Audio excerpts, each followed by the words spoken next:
Skin and ஹேருக்கான ஒரு tips தான் நான் இதில் உங்களுக்கு சொல்ல போகிறேன். நான் வந்து நிறைய ப்ராடக்ட் யூஸ் பண்ணுறேன், நிறைய ட்ரீட்மெண்ட் எடுத்துட்டேன். ஸோ கண்டிப்பாக என்னோட ஸ்கின்னும் என்னோட ஹேரும் ரொம்ப க்ளோவிங்காக இருக்கும் அப்படின்னு நினைக்கிறவங்களா இருந்தால் உங்களுக்காக தான் இந்த வீடியோ. ஃபர்ஸ்ட் திங் என்ன அப்படின்னா, இது வந்து எதுவுமே பெர்மனன்ட் சொல்யூஷன் கிடையாது, ஒன்லி டெம்பரவரி தான். நீங்கள் ஸ்கின் அண்ட் ஹேருக்கு நீங்கள் எவ்வளோ தான் மணி செலவு பண்ணி நீங்கள் பண்ணாலுமே ஒன்லி அது வந்து டெம்பரவரி மட்டும்தான்.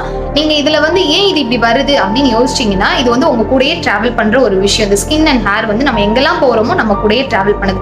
ஸோ அங்கே ஃபுட்டு சேஞ்ச் ஆகலாம், வாட்டர் சேஞ்ச் ஆகலாம், இல்லை நீங்கள் ஸ்ட்ரெஸ் ஆகலாம். இந்த மாதிரி நிறைய விஷயங்கள் வந்து என்ன ஆகும்னா நம்ம ஸ்கின் கூட ஹேர் கூடயும் கனெக்ட் ஆகுது. ஸோ அப்போ என்ன ஆகும், அதுவும் அஃபெக்ட் ஆகிறதுக்கான சான்சஸ் நிறைய இருக்குது. ஸோ இது நீங்கள் எப்படி மெயின்டைன் பண்ணுறீங்க, அதில் தான் வந்து இது என்னன்னா, நீங்கள் என்ன ட்ரீட்மெண்ட் எடுத்தாலுமே அதோட பெனிஃபிட் அப்படின்றது நீங்கள் மெயின்டைன் பண்ணுறதுல மட்டும்தான் இருக்குது.